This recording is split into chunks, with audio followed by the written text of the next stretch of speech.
So, ayan guys, hindi po trabaho. Maglaan tayo ng isang araw para sa ating Diyos. So, ayan. Saturday ngayon, so punta ako ng simbahan. Tara na guys, samahan niyo ako sa pagsimba. Once again, we're next to the bishop. Beautiful things as we continue this music. We will be able to verify as we worship today. Sing the prayer. Ating pong mga awitin ngayon ay short choruses.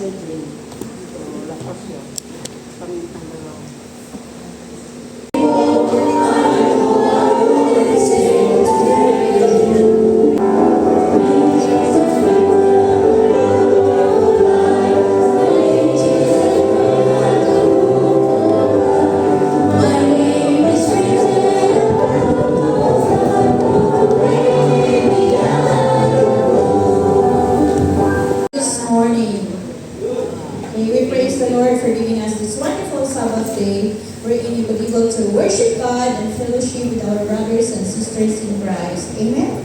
Amen. Bago ko po babasahin ang ating participants sa dito, I would like to welcome our visitors to Las Piñas Seventh-day Adventist Church. Meron po dito? Hindi ko po makita.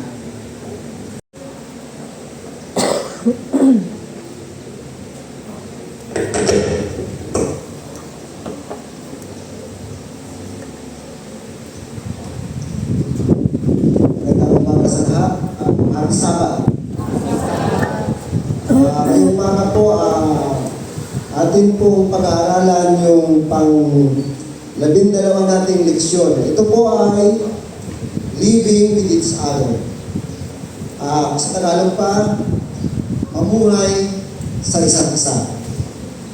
Kanina po sa memory text ating mababasa, let your speech always be with grace, seasoned with salt, that you may know how you ought to answer each one. Balik po dito, hinikayat po ni Paul na tayo po panatilihin natin na yung ating mga pananalita lagi kaaya-aya at pakinabang sa ibang tao at kailangan po marunong tayong sumagot sa kanila ng maayos. Ito po yung unang pangaral ni Paul sa atin. Ayon po dito sa lesson natin na ang family po, isa siya sa pinaka-importante dito. Kasi ang sinasabi ni Paul, ito, ang sabi niya po, wives, submit. Ibig sabihin po, yung asawang babae, kailangan magpasakop sa asawang lalaki. Kasi po kung sa isang buhay mag-asawa, pag yung babae hindi nagpapasakop or sabi natin na mas mataas yung tingin niya sa asawa ng lalaki, napakalaking problema po ito sa loob ng pamamahay. Hindi po talaga, kaya dapat sa Kristiyano na pamilya, kailangan talaga ito yung inuutos ni Paul sa asawang babae. At saka sa verse 19, ito naman yung sinabi niya sa asawang lalaki, husbands, love your wives and do not be bitter toward them. Ano po yung utos niya? Sa asawang lalaki, mahalin natin, ibigin natin yung ating mga asawa at huwag tayo maging malupit sa kanila. Kasi yung iba naman kasi, dito ba may mga, kung sa ating kalaman, may mga panasao po na ang tingin nila sa babae, mababa, inferior. Sila ng mga lalaki, superior. Kung atin pong nalalaman, kagaya po sa Afghanistan, yung mga babae po doon, wala po silang karapatang mag-aral, lagpas ng grade school. Pinapatupad po ito ngayon ng mga Taliban. Ibig sabihin, kung babae ka, hanggang grade 6 ka lang pwede mag-aral. Kasi ayon sa kanila, mababa yung tingin nila sa mga babae kumpara sa kanilang mga lalaki. Ito po yung doctrine nila eh. Pero ang sabi dito ni Paul, tayo bilang Kristiyano, ibigin natin yung ating mga asawang babae. At saka may sinabi nga dito si Paul na napakaganda, na mahalin natin yung ating asawang babae, maging faithful tayo at all cost. Kailangan po walang question doon, maging faithful, pero minsan, alam naman po natin eh, sa ating mga lalaki, di po ba parang napakahirap? O siguro hindi naman sa lahat, pero kasama po yun sa pagiging tao natin mahirap. Pero yun nga, nire-remind yung utos ni Paul na dapat sundin natin ito. Ibigin natin yung ating asawang babae. At saka yung utos sa mga anak, kung kanina yung sabi nyo na yung mga asawa submit. Pero yung iba daw, may nakalagay po dito sa lesson natin, na yun nga po, parang pinuputol nila. Hanggang doon lang nila dinadala yung text na wife, submit to your husband. Pero dapat po, sasubmit ang asawang babae, hindi lang po yun ibig sabihin na pag nag-submit ka, kahit mali yung asawang lalaki, inutos mo yun, hindi po. Kasi ang nakalagay po dito, as is fitting with the Lord. Ibig sabihin po, naayon po yun sa kagustuhan ng Diyos. Hindi po yung kahit mali yung asawa mo, dahil asawang babae ka, sinabi dito na magpasakop ka, susunod ka, hindi po, mali po yun. Kaya, ini-emphasize po dito na kailangan yung pagpasakop mo sa asawa mo na ayon po sa kasulatan na ayon po sa kagustuhan sa kalooban ng Diyos.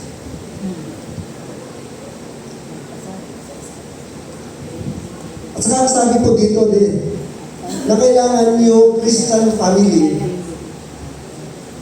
hindi siya kagaya nung Roman or ordinary Roman household. Ano po bang ibig sabihin ni Paul sa sinabi niya dito?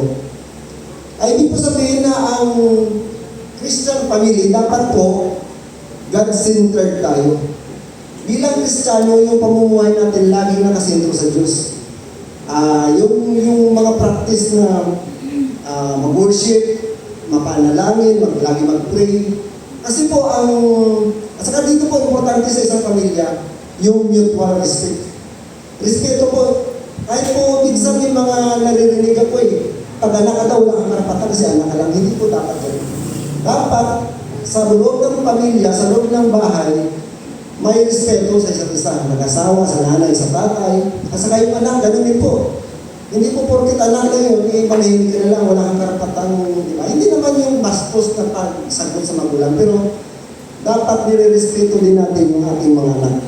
Kasi po, sa practice natin ng mga Romans, pag sinabi mong Roman household, dito po yung yung lalaki po, ang pinakamatandang lalaki sa pamamahay, siya po yung leader.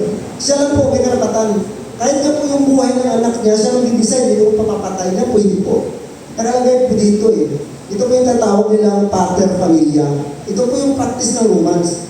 Na kung sa isang pamamahay, kung sino yung pinakamatanda, siya masusunod. Walang absolute yun ang power niya, legally, absolute. Ibig sabihin, magagawa niya lahat ng gusto niya, pati sa property nila. Siya lang ang makapag-desisyon kung ano yung gagawin.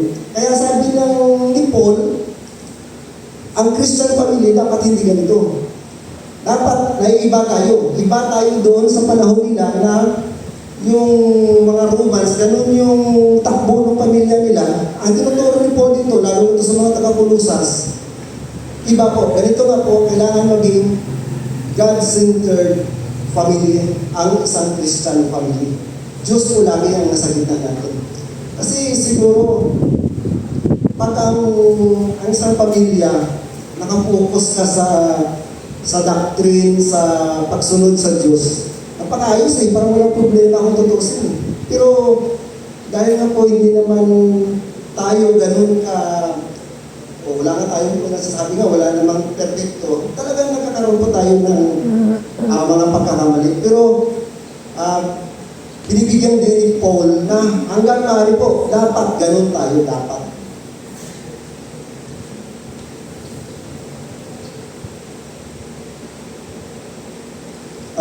Dito nga po sa isang mga payo ni Paul sa mag-asawa, dapat daw po yung mag-asawa, mayroon laging pag-uusap o mayroon laging consultation. Kasi kung We will be praying for you, Brother Rico. Praise the Lord. Ang Panginoon, ang biyaya ng Panginoon ay patuloy na makalimang sa iyo. There are people who are lost inside the church, not only outside the church. Alam niyo yung ibig sabihin? Doesn't mean that we are here in the church, we are not lost. There are many people who are inside the church, but they are not aware that they are lost. Kaya ang payo ni Apostol Paul, magdalingan tayo sa isa't isa. Ayon doon sa isang komentary, alin po yung isa sa gusto ninyo? A happy wife? A happy house is a happy wife, or a happy wife is a happy house? Or a happy spouse, a happy house? Pag sinabing wife lang, so tayong mga lalaki talaga, kailangan manatili natin maging masaya ang mga asawang babae. Paano na lang kami? Wala kaming vowsy. Aray? Basta ba tayo napunta sa vowsy? Hindi ba unfair yun? Parang unfair ng pakinggan. Sa mga babae, kung ililiteral natin yung text, wives, pasakot kayo sa inyong mga asawang lalaki.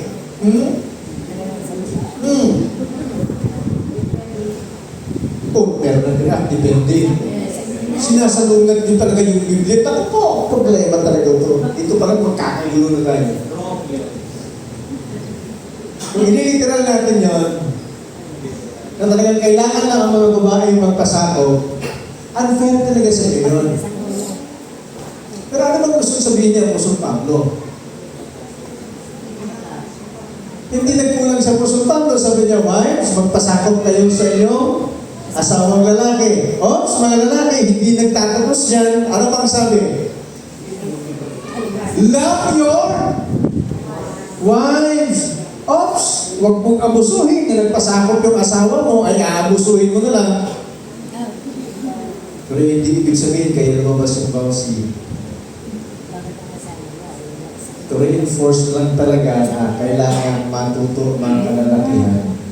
Because sometimes they abuse the weakness of the wives of the women.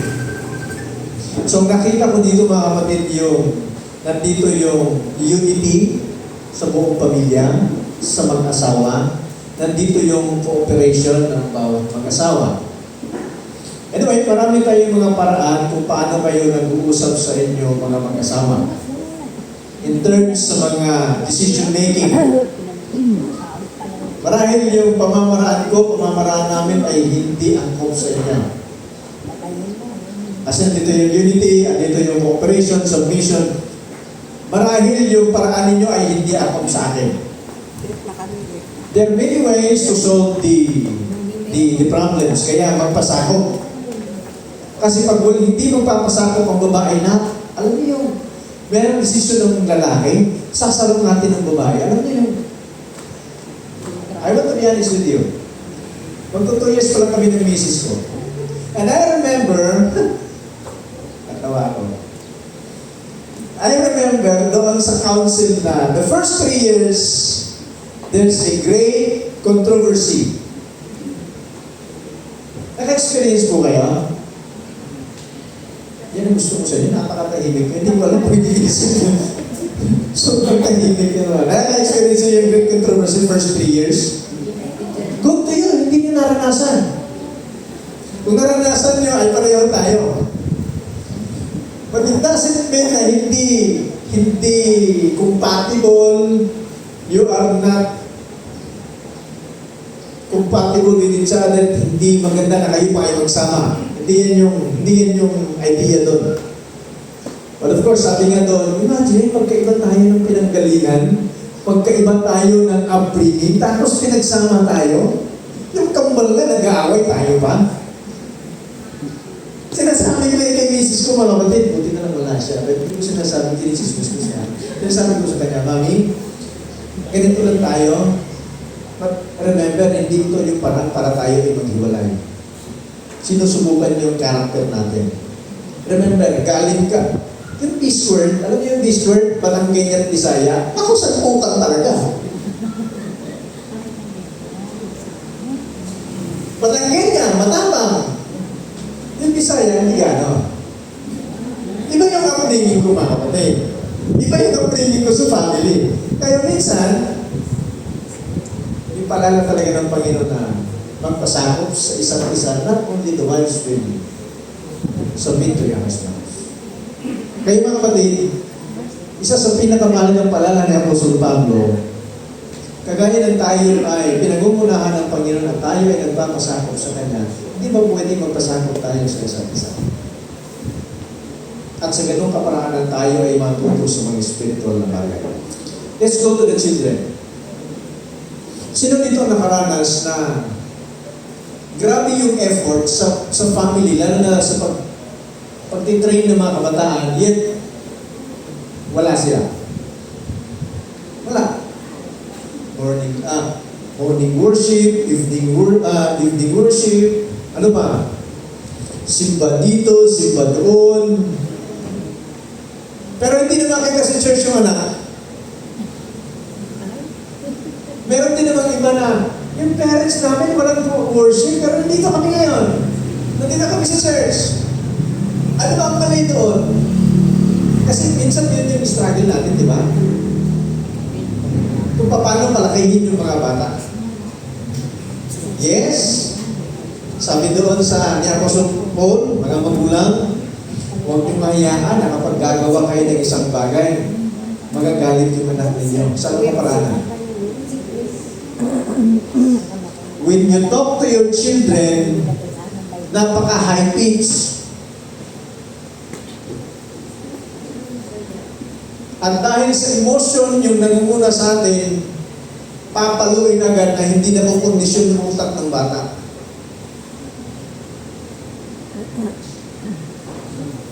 Tignan nyo nangyayari ha. Kung ang isang bata ay napapalaki ng tama, yet nawawala siya sa landas doon sa gustong lakarin niya, na gusto ng Panginoon lalakarin niya, nawawala, how much more yung mga bata hindi napalaki ng tama? Huwag tayong maging banal, mga kapatid. Experience natin yan sa loob ng church. An experience of God. Pastor, ano ang lesson na gusto iparating ng Panginoon sa atin dito? Tinuturuan tayo kasi hindi pa tapos ang lahat. Maging mahinahon tayo.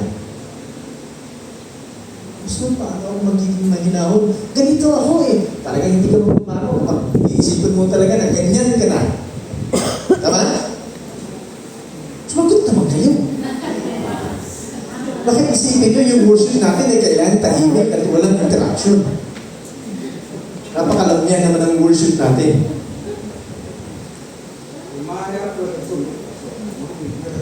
Mahirap sundin kapag ayaw. At kapag hindi tayo aware na ganito tayo.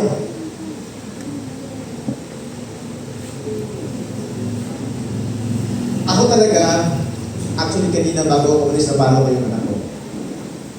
Sinipa niya yung pinto sa kwarto. Butas. Si Bisaya pag iagay-ay na, isipan niya, pusko! Paalis na ako. Kinuha pa yung sinturon, pinalo ko yung paa niya kasi sinipa niya, sabi ko, gaba. Pero nasa isip ko, ano kaya gagawin ng anak mo sa susunod pagdating ng parang pag ako yung tumanda? Hindi kaya ako talong dito. Pero bago ako umalis, niyakap ko naman. Yun nga lang, bago ako umalis, ayaw niya ako umalis, kaya umiyak. But I have to leave. Or else, mamimiss ko ang Sabbath school. Now, isa sa point nito mga kapatid, hindi ibig sabihin na since mawawala din lang naman sila, kahit gaano yung pagsisikap natin pagtuturo sa kanila, di ko na lang sila tuturuan, well, mawawala lang din naman sila eh. Mapapagod lang ako sa kakatulong sa kanila, mawawala lang din naman. I example nito ay sa langit. Is heaven is perfect? Yes or no? Yes. Pero bakit meron isa na nawala? Nagkulang ba si Christ? Nagkulang ba si God? Doon sa kanyang prinsipyo doon sa langit? No. But because Satan follow his freedom to disobey God. Punta tayo doon sa lupa. Okay? Sa Garden of Eden. Adam and Eve. Ang Eden ba imperfect? Yes or no? Yes. Yes or no? Yes. Yes. Pero bakit sila umiwalay sa Panginoon? They have the freedom of choice. Pero hindi ibig sabihin na hindi natin sila tuturuan sa pamamaraan na kagaya ng pamamaraan ni Christ. Nakakalungkot, nakakadismaya kapag nakita natin yung mga mahal natin sa buhay na nagsasakripisyo tayo sa kanila, yet nawala sila. Nakakadismaya. Pero si God, mas grabe yung dismaya niya sa kanya, sa atin, at sa mga nawawala. Pero hindi siya tumigil doon. He keep on praying for us. He keep on ministering us in the heavenly sanctuary. Hindi pa rin tayo titigil hanggang tayo ay buhay pa. Hindi tayo titigil sa pagministeryo sa kanila hanggang tayo ay nabubuhay pa. Amen? Ngayon, meron palang mga paraan, lalo na sa family, meron prinsipyo na ginawa, sinabi ang Panginoon. It is right way, right thing, right person. Sa lahat ng bagay. Sa mga asawa, sa mga bond servant, o sa mga maid servant. Ito yung tatlong bagay na isa sa pinakamahalaga. Sorry, nag-jump ako ha. Right way. Tamang paraan. Ano bang tamang paraan sa pag-uusap? Sa mga asawa, pag-uusap sa mga anak, lalo na doon sa mga alipin.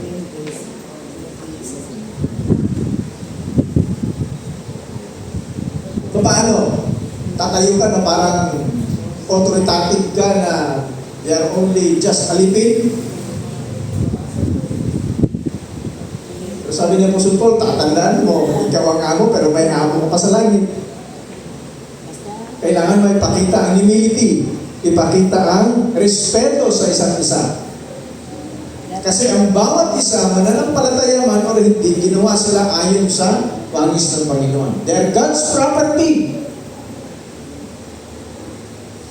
Yung ating mga kasambahay, yung ating mga workers, mga asawa, mga anak, they are God's property. Right thing. Yung right words.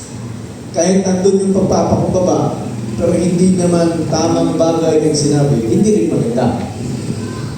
And how about the right person? Meron pagpapakumbaba, meron tamang words, hindi naman tamang tao ang sinabihan mo. It's still wrong. Agree? So tatandaan natin mga kapatid, sa ating pamumuhay na kasama ang ating kapwa, let us always remember, there's a right way, there's a right thing, and there's a right person.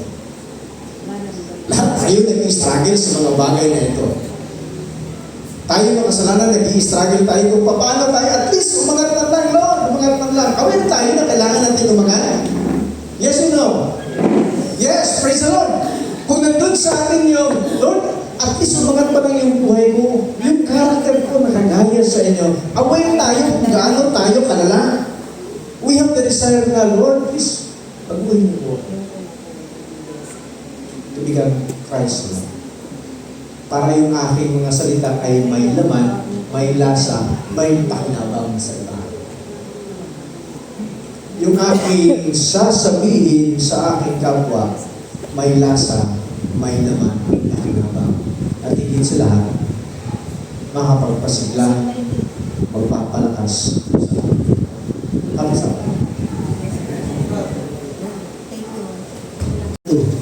Ang sabi po rito ay, He that dwelleth in the secret place of the Most High shall abide under the shadow of the Almighty. I will say of the Lord, He is my refuge and my fortress, my God, in Him I will trust. Ganda na po natin ang ating mga pinag-isipan. sa ating ikalawang servisyo.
Mahal at dakila ng Diyos na nasa mga langit.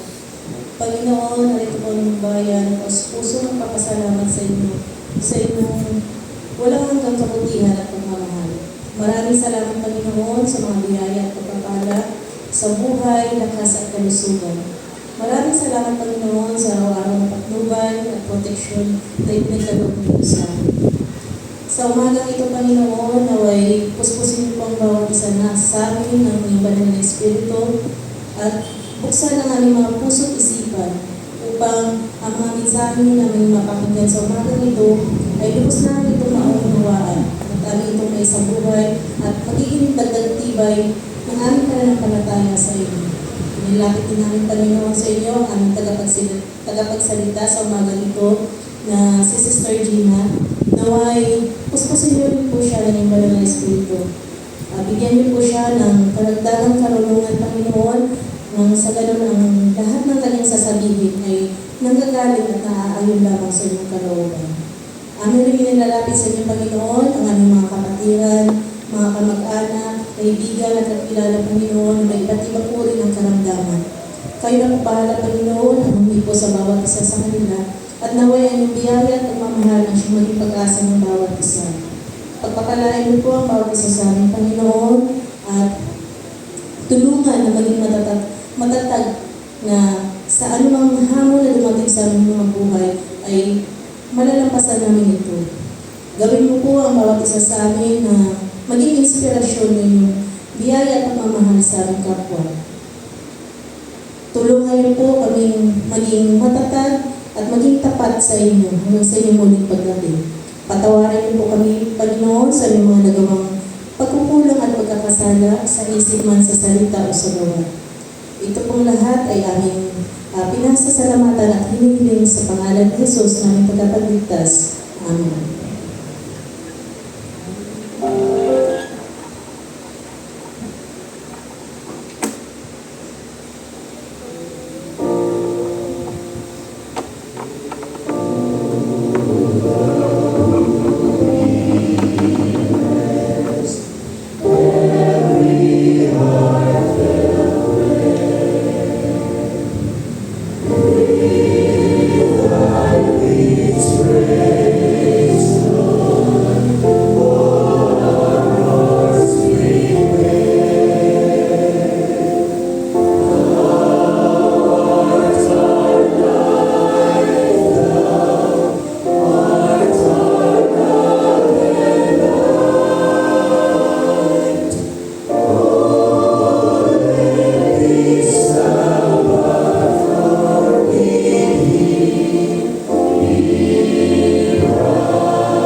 Thank you so much, Sister Wen.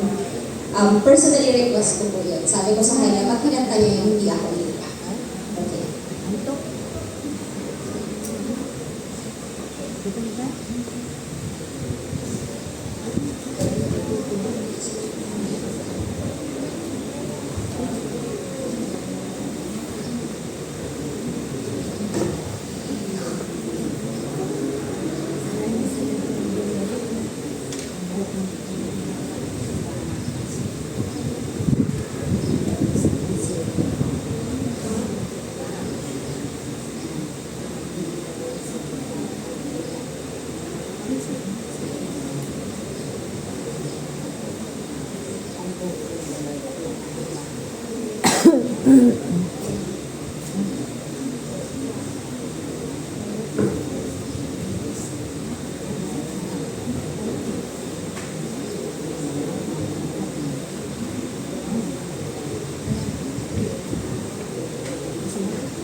nangungunahan po ako ng sermon ko.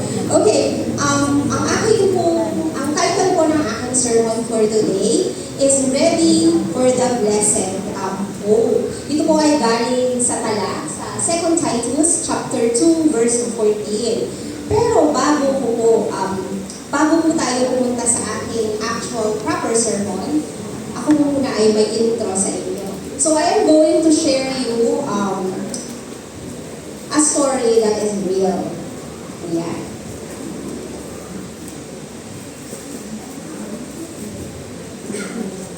Familiar po ba kayo sa ship na ito? Yes, o diba? Alam niyo. Okay, this is called the Royal Mail Ship Titanic. So, Titanic in short. Ang Titanic ay lumaya. Nagkaroon po siya ng first maiden voyage noong 1912, April of 1912. Ito ay strong, beautiful, and luxurious ship. Tinagurian siyang unsinkable ship. Can you imagine? Unsinkable ship siya. But, on the night of April 14, 1912, ang Titanic po ay nag-hit sa isang iceberg. At early hours of April 15, ito po ay tuluyang lumubog. Okay. Ano yung sustansya na nais natin i-intro? At first, many did not believe na yung danger ay real. So some continued enjoying themselves. Some ignored the warnings until such time slowly reality came, the ship was sinking. And sadly, during those times kasi, mas nag-focus sila more on the luxurious side ng ship. So, hindi sila nag-focus dun sa safety. Hindi enough yung lifeboats para sa lahat. Kasi yun ang pinaka-advancement nila para mas maging mas tanyag or mas advanced kesa sa iba. Okay, so patingin na natin yung mga tao sa Titanic. Some were ready, some were not. Some were saved, and others were lost. Why? It's all because they did not realize how urgent the situation was. So pag iniling po natin yan sa second coming, the RMS Titanic represent a false hope. Bakit siya false hope? It ended in a midnight cry of despair. It looks toward its destination. So galing kasi siya sa Southampton in UK. Siya po ay part ng London in UK. And then pabiyahe sana siya supposedly until New York. But you know what happened? As history said nga, lumubog. Paano natin siya i-contrast sa ating susing talata na epistle ni Titus sa chapter 12 verse 3 ang sabi dito. Sa chapter 2 ng Titus, ang blessed hope ay true and certain. Ano ba? It brings deliverance through the person of Jesus Christ and assures a triumph over every worldly trial. So patingin na natin ngayon mga kapatid, diba? Maraming mga tao sa kasalukuyan na they ignore the warnings. They are living as if everything is fine. They are ignoring the signs. They are not realizing that the time is running out. But the Bible tells us very clear, something very important, something very urgent, and something very sure. Ano iyon? Babalik ang Panginoon. The coming of Jesus the second time around. Okay.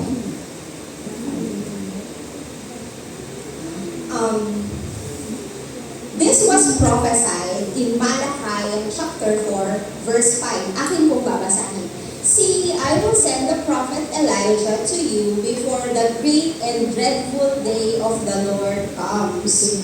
So ano ang sabi? Pagdating ng second coming, makahati ang dalawang tao.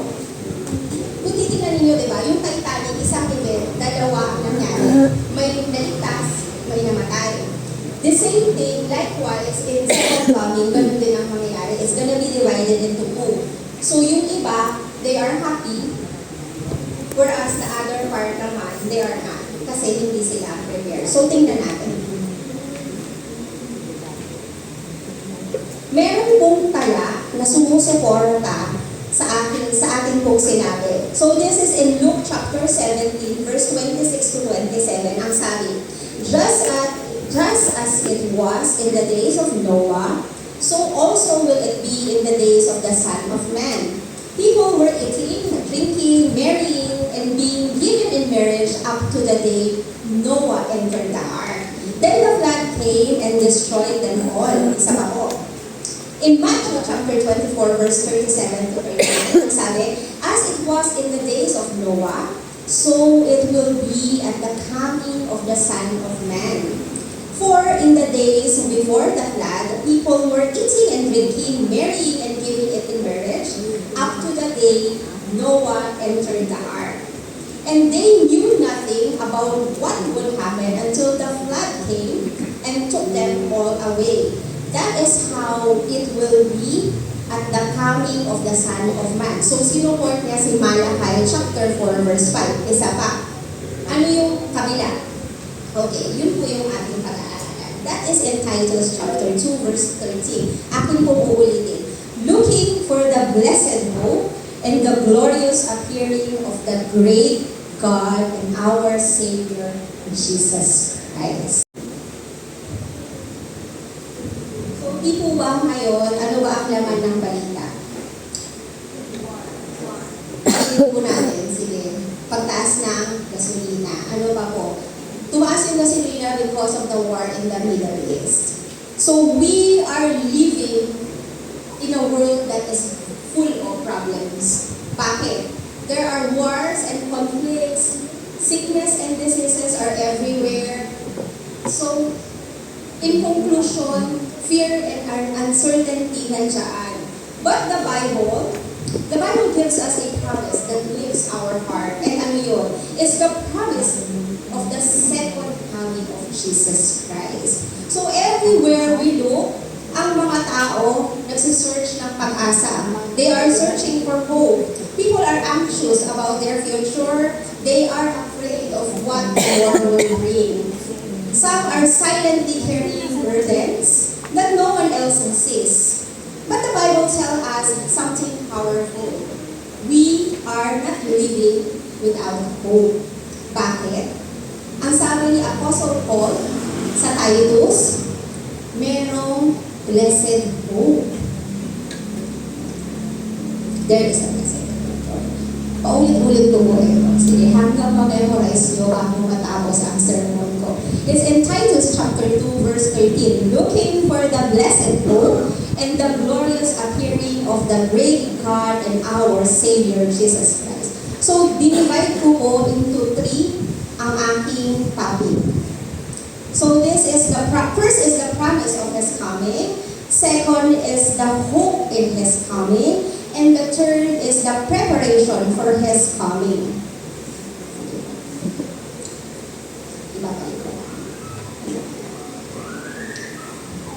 So, sa pagbabalik ng Panginoon, Jesus is coming again, but not as a baby, the way He did in Bethlehem. It's not quietly. Why? He is going to come back as King of Kings and as Lord of Lords. So, may tanong ako sa inyo bago ako mag-start.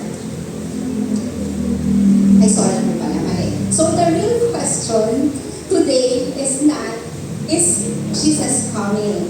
But, are we ready for His coming? Simulan po natin. The very first one is the promise of His coming. So, Jesus Himself promised that He would return. Ano ang sabi sa John chapter 14, verse 1 to 3? Do not let your hearts be troubled. You believe in God, believe also in me. My Father's house has many rooms. If that were not so, would I have told you that I am going there to prepare a place for you? And if I go and prepare a place for you, I will come back and take you to be with me, that you also may be where I am. So, inotes natin, hindi sinabi ni Jesus Christ na I might come come. Hindi niya rin sinabi na, I will try to come. Ano ang sabi niya? I will come again. Ano nakalagay ko dito, I will come back? What is the same as, I will come again.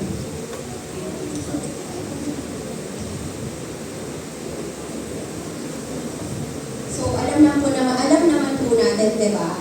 Sa mundo natin, ang mga human promises, talaga namang nag-fail. Di ba may ginawa ka sila na promises are made to be broken? At sasabihin ng tao sa atin, sige, I'll be there, I won't leave you. But sometimes they don't keep their word. Tama po ba? May nagre-react. Okay. But when Jesus makes a promise, it is 100% sure. Bakit? Because God is faithful.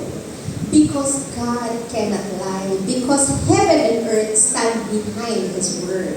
His promise is not just a general promise, but it is a personal promise. Jesus is not coming back to end the world. He is coming back for His people. He is coming back for you and for me. So, ang pinili ko po na illustration ko back the first point is yung parent na nag-abroad.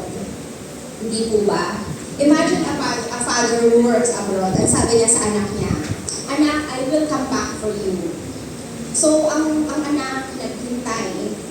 Days pass, months pass, years pass. But every day, that child looks at the door. Question, bakit? Because of love. Because of trust. Because of the promise. In the same way, we are waiting for God. Not for a stranger, but for our Savior.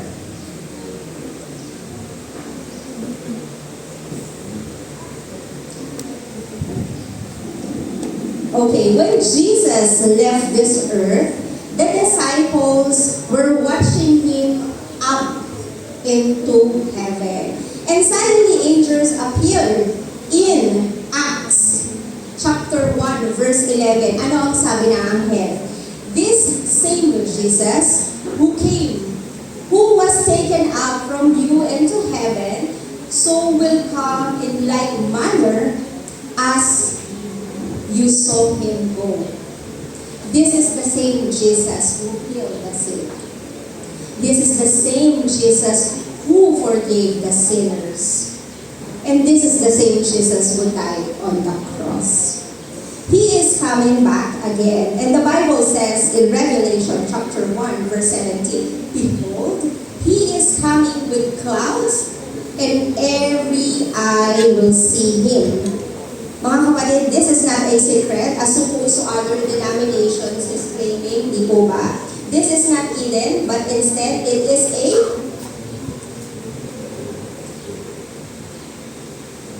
a global event. So lahat makakakita, lahat makakaranas. So if we truly believe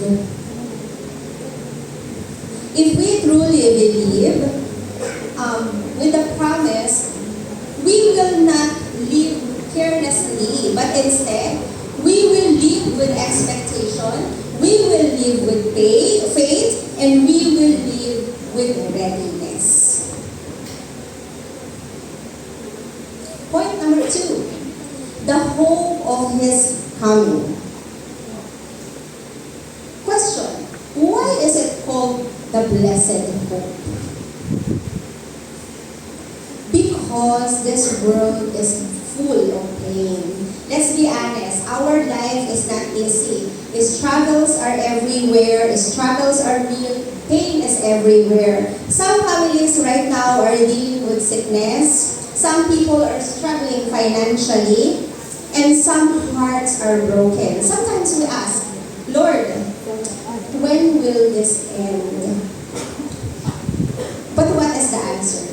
The answer is the second coming. In Revelation chapter 21 verse 4, ito po yung kung umattend kayo ng last Sabbath sa EY, this is my sermon. God will wipe away every tear. There shall be no more death, no sorrow, no pain. Okay. Think about that. Sa hospital. No more hospital. No more funerals, no more suffering. Everything changes when Jesus comes. Let's put it in a scenario. So merong isang patient sa hospital bed. Lahat sila, they are in pain. They cannot sleep. They feel weak. Then the doctor comes and say, tomorrow, the cure will arrive. The same patient, yung pain niya, hindi naman nawala. But something has changed. Ano yung nag-change? Merong hope. So hope gives us strength, give us courage, and give us peace. Sisingit ko na din po ang aking personal testimony. So hindi naman limit sa inyo po, no? Dalawa po kasi ang pasyente ko sa bahay as of now. So yung isa kong kapatid na nag-suffered ng stroke noong August, and muntik na siya, hindi namin sure kung nagkaroon siya ng second stroke just a few months ago. And then my sister is suffering cancer. She's in stage 4B. Last March 3, she started with her chemotherapy. And everyone in the family talaga, lahat kami, hindi namin alam kung ano yung bukas. But sa tulong talaga ng Panginoon, hindi namin maintindihan. Ang kapatid ko ngayon, nakakaisang chemotherapy pa lang naman siya. Pero para na siyang nagbaback into normal. Yung pakiramdam. But the body, medyo na-destroy talaga ng cancer yung body niya. So when your loved one suffering, your heart becomes heavy. There are moments when you feel helpless. Moments when you ask, Lord, why? But in those moments din po, dun po naramdaman. The promise of Jesus is very real.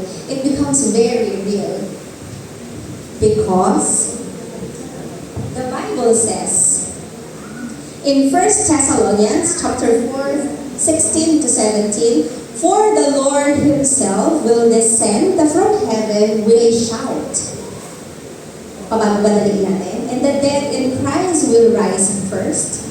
Then we who are alive shall be caught up to meet the Lord in the air.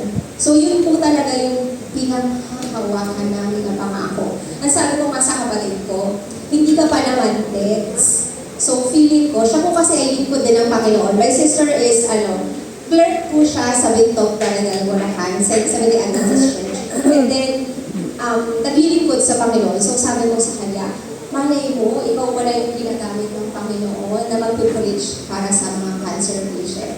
So sabi ko sa kanya, tatagan mo yung loob mo. Although we talked about death na din, kasi I've been asking her several times na how is your relationship sa Panginoon? And how are you accepting what is going on? So yun po. So as Christian, meron tayo palaging hope. This is why even in the face of death, malakas tayo. Why? Because sickness, sabi sa 1 Thessalonians kanina, sickness will not win. Pain will not win. Death will not win. That means Jesus wins. That is why even in sorrow, we still have hope. We may cry, but we do not lose faith. Because we knew Jesus will have the final answer. That is why the second coming is the blessed hope. Nasagot po ba yung tanong kanina? Okay. So let's move forward to my third and last point. The preparation of His coming. So nandito na tayo sa most important part. Hindi enough na alam mo na darating ang Panginoon. Di ba kanina ang tanong natin, it's not a question anymore if Jesus is coming. We know Jesus is coming, but the question is, are you ready? Okay. Ano ang sabi sa Matthew chapter 24, verse 44? Therefore, you also be ready, for the Son of Man is coming at an hour you do not expect. So Jesus will come sa chance, when He comes, there will be two groups. Those who are ready and those who are not. Preparation is not about being perfect. Alam mo ang lahat. It's not about knowing everything, but it is about having a real relationship with Jesus Christ. Sige po. Dalawa yung illustration na ginamit ko dito. Isang yung sa thief at yung isa sa 10 virgins. So imagine someone will tell you, I will come to your house, but I won't tell you when. And what would you do? Would you lock the car? Would you stay alert? Would you always be ready? Yun yung sinasabi sa atin. This is how we should live spiritually. Another illustration is the illustration in Matthew 25, chapter 1 to 13, the story of the 10 virgins. So ano dyan? They are all waiting, di po ba? All had lamps, all look the same. But ilan yung ready? 5. So those 5 were ready. So ano yung differences ng 5 at saka ng another 5? The preparation. And here is the truth. You cannot borrow someone else's faith. Not your parents, not your pastors, not your friends. Because why? Your relationship with God must be your own. So how do we apply? How do we prepare? Number 1 is to pray daily. It's very important. Ako po, di ba nakwento ko sa inyo before, yung kapitbahay ko, kapag hindi ako nakapag-pray, talaga naman minsan gusto ko siyang patulan. Kaya, napaka-importante talaga. And pangalawa, we have to study God's Word. Napapansin ko po sa Sabbath School, hindi kayo nag-aaral. Okay? Kung alam mo yung Word, pero hindi mo naman siya ina-apply, live a life that honors Him. And then, at last, ito po, trust Him completely. Naniniwala talaga ako, lahat tayo talaga may pagsubok. Iba-ibang degree nga lang. So, if we trust Him completely, yun na yung how do you say it? Parang pinaka-ending ng relationship mo. So, having a relationship with Jesus, not only during Sabbath, di ba? So, kung ka sa araw ng Sabbath, kumusta naman ang linggo mo hanggang Biyernes? Okay.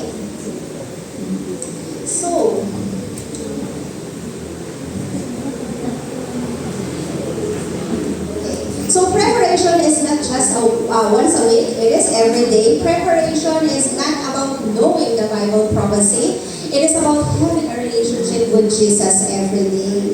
Because when Jesus comes, there will be no more time to prepare. Today is the day, now is the time.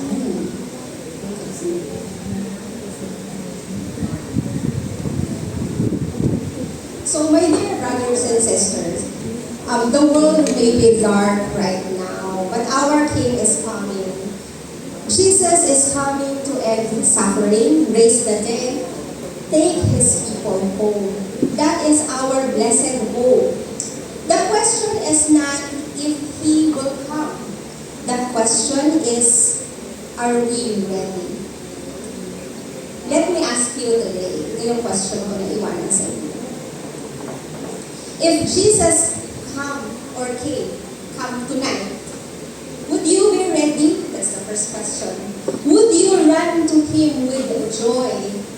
Or would you wish for more time? The good news is this. Jesus invites us today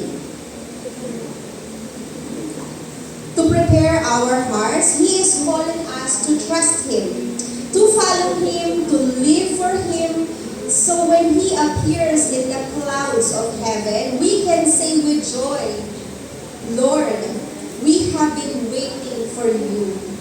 So if today you want to say, Lord, prepare my heart, I want to be ready when You come, I invite you to make that decision in your heart today.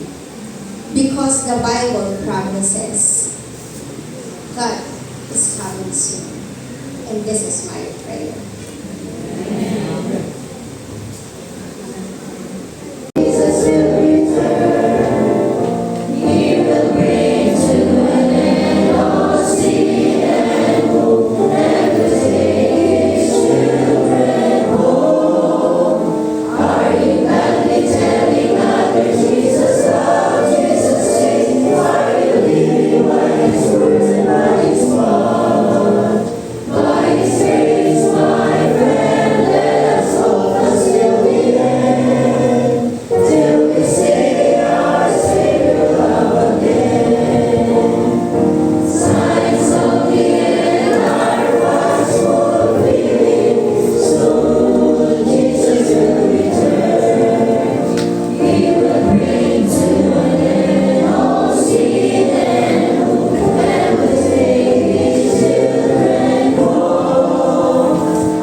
Sabi ko pag ano, kita kay Pastor.